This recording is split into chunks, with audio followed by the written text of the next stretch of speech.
Kembali lagi di Story Epic. Mungkin hukuman di zaman ini tidak akan seseram hukuman pada abad pertengahan nih guys. Nah, mau tahu apa hukuman yang dimaksud? Stay terus di sini ya. Mungkin hal yang akan kita ulas kali ini membuat kalian bahagia hidup di zaman sekarang. Melalui video ini, kami akan mengulas hukuman yang paling keterlaluan, kejam, dan paling aneh yang pernah dilakukan umat manusia sepanjang sejarahnya. Antara lain, metode abad pertengahan yang masih membuat kita tidak bisa berkata-kata hari ini, penggunaan hewan yang aneh dalam hukuman, dan metode terkini yang digunakan dinas rahasia untuk membuat tahanan mereka berbicara. Langsung kita mulai di nomor 8 dengan metode yang berasal dari abad pertengahan, tetapi masih dianggap oleh banyak orang sebagai salah satu hukuman terburuk sepanjang masa, yaitu Judas Cradle. Pada abad pertengahan, para penguasa menggunakan Judas Cradle untuk menghukum orang yang tidak disukai yang dituduh melakukan kejahatan. Di Judas Cradle, korban pertama kali diikat ke langit-langit dengan tali yang membuat mereka tidak bisa bergerak apalagi melepaskan diri. Seolah-olah itu belum cukup, alat yang dibuat khusus ini ditempatkan di bawah orang yang digantung yang melambangkan hukuman yang sebenarnya. Kira-kira seukuran kursi, alat ini menampilkan piramida setajam silet di atasnya, di mana bokong sang korban kemudian diturunkan. Sekarang, seluruh berat badan bertumpu pada piramida. Itu membuat piramida setajam silet tersebut masuk semakin dalam dan semakin dalam ke dalam tubuh yang tidak hanya menyebabkan rasa sakit yang tak terbayangkan, tetapi juga perlahan tapi pasti sampai akhir hidupnya. Namun yang sangat mengejutkan adalah bahwa seseorang tidak langsung mati dengan metode ini. Sebaliknya, tujuan para penghukum adalah untuk menunda proses penderitaan selama mungkin agar hukumannya menjadi lebih berat. Hanya setelah beberapa hari penuh cobaan yang tak terbayangkan, kehidupan terdakwa berakhir dan mereka menjadi korban dari salah satu metode paling brutal sepanjang masa. Selanjutnya di nomor 7 kita sampai pada hukuman yang meski tidak disebutkan namanya, telah menjadi sumber ketakutan dan teror selama beberapa tahun. Yang istimewa dari hukuman ini adalah tidak memerlukan kekerasan fisik seperti pukulan atau tendangan dan masih dianggap sebagai salah satu yang terberat di dunia. Hukuman ini menjadi terkenal terutama karena dia sering digunakan di penjara keamanan tinggi Amerika Guantanamo, di mana banyak musuh negara bagian Amerika Serikat seperti mata-mata atau pemberontak di penjara. Untuk mendapatkan informasi dari mereka yang dibutuhkan oleh agen Amerika Serikat, mereka telah merancang hukuman yang terdengar terlalu dangkal untuk realistis. Para tahanan di Guantanamo terkadang dikurung di sel gelap selama beberapa minggu, di mana lagu anak-anak dari misalnya Sesame Street dimainkan untuk mereka dengan volume yang tak terbayangkan.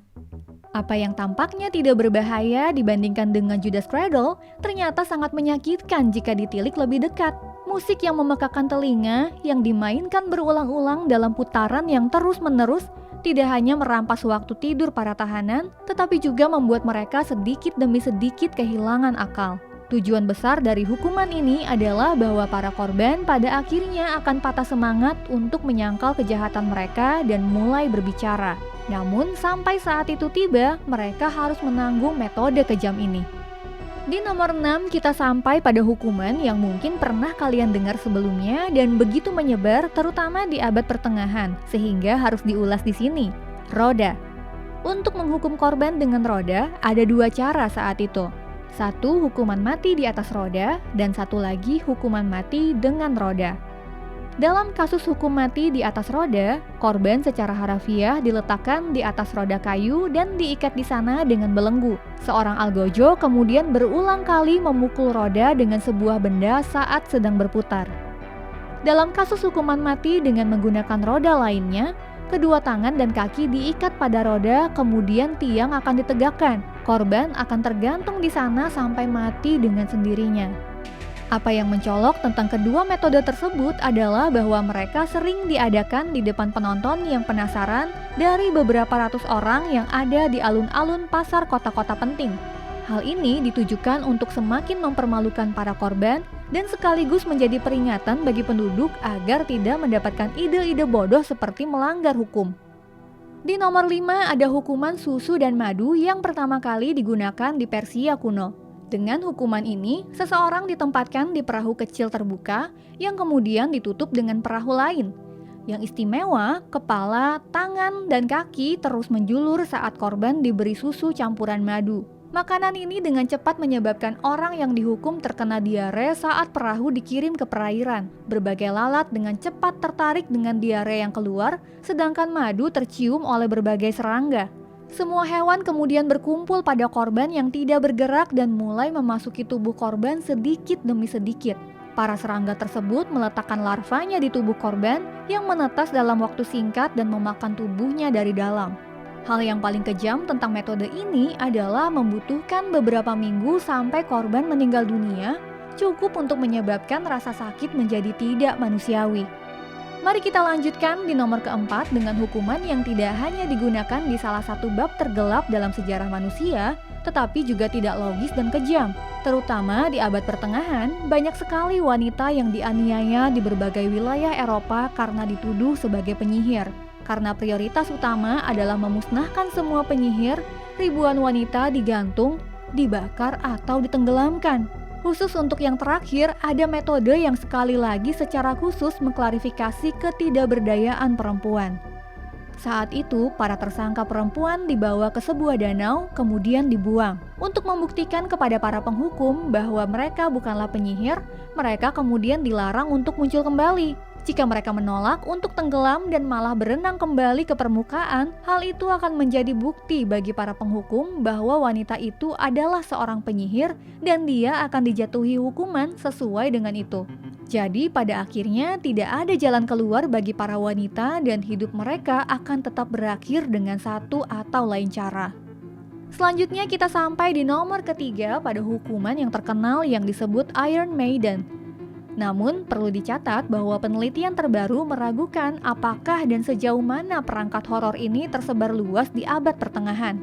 Sebelum abad ke-19, ketika penjualan peninggalan abad pertengahan yang dipalsukan sedang booming, hampir tidak ada bukti keberadaannya. Ada kemungkinan bahwa penjelasan berikut ini lebih merupakan mitos yang menunjukkan gambaran orang-orang abad ke-19 tentang abad pertengahan. Di Iron Maiden, seseorang ditempatkan tegak di peti mati yang dilengkapi dengan panah yang sangat tajam di dalamnya. Namun, anak panah tersebut ditempatkan sedemikian rupa sehingga pada awalnya tidak menyentuh korban. Baru setelah beberapa jam, setelah korban mulai lelah dan tidak bisa berdiri lagi, hukuman yang sebenarnya baru akan dimulai. Setiap gerakan di luar posisi berdiri akan mengakibatkan korban tersayat atau tertusuk panah. Selain itu, karena korban tidak diberi minum, lama-kelamaan ia pingsan dan jatuh tepat ke anak panah. Rasa sakit yang dihasilkan kemudian akan menyadarkan korban, yang tak lama akan jatuh kembali ke posisi di mana mereka menusukkan diri mereka sendiri lagi ke anak panah berulang kali. Seiring waktu, lingkaran setan ini memastikan bahwa korban yang menderita kesakitan yang tak terkatakan mungkin akan memberitahu penyiksanya apapun agar mereka dapat bebas. Nomor kedua berikutnya adalah metode yang mungkin terdengar lucu bagi sebagian orang pada pandangan pertama, tetapi sebenarnya sangat kejam jika dilakukan dalam jangka panjang. Selama interogasi terhadap manusia, biasanya tidak menyerang korban dengan pukulan atau seperti di Guantanamo dengan lagu anak-anak, tetapi hanya perlu mengikat mereka ke sebuah kotak dan melepas sepatu mereka. Kemudian telapak kaki mereka akan diolesi dengan sesuatu yang manis sebelum kambing digiring ke ruangan. Kambing ini lalu menjilati kaki telanjang para terdakwa dengan sekuat tenaga. Siapapun yang pernah merasa geli tahu bahwa ini adalah perasaan yang sangat tidak nyaman jika dilakukan dalam jangka panjang. Tentunya ketika kalian menganggap bahwa seekor kambing menjilati telapak kaki kalian selama berjam-jam, kalian segera menyadari bahwa ini adalah keadaan yang hampir tak tertahankan yang pastinya ingin kalian hindari demi apapun di dunia ini. Sekarang kita sampai di nomor 1, suatu hukuman yang mungkin paling luar biasa yang pernah dilihat umat manusia, yaitu lembu perunggu. Apa yang terdengar seperti patung yang bagus pada bayangan kita ini sebenarnya adalah metode abad pertengahan yang hampir tidak dapat dilampaui dalam hal kekejaman. Banyak hukuman digunakan selama Inkuisisi Spanyol, di mana orang-orang kafir yang tak terhitung jumlahnya dianiaya dan disingkirkan atas perintah gereja. Namun tidak ada yang ditakuti sebanyak banteng yang menyala-nyala. Hukuman ini termasuk mengunci manusia di dalam banteng logam kecil yang berlubang di dalamnya. Pintu kemudian dikunci dari luar sehingga tidak ada jalan keluar. Namun, hukuman yang sebenarnya belum datang. Banteng itu diletakkan di atas api terbuka. Akibatnya logam itu memanas dengan sangat cepat dan orang di dalam banteng itu praktis terkunci di dalam kompor raksasa. Karena tidak bisa bergerak, apalagi melarikan diri, korban terbaring tak berdaya di dalam banteng sambil menahan rasa sakit hingga akhirnya sekarat. Kekejaman metode ini masih menimbulkan kengerian pada masa ini, di mana metode-metode tersebut menunjukkan cara-cara mengerikan yang digunakan manusia untuk menghukum manusia lainnya pada saat itu. Dan itu saja untuk video kali ini. Semoga Sobat Epic masih bisa tidur nyenyak ya setelah ini. Jika kalian tertarik dengan konten yang lebih bersejarah dan epic lainnya, pastikan untuk melihat video-video kami yang lain dengan klik like dan subscribe. Sampai jumpa lagi di sini di Story Epic.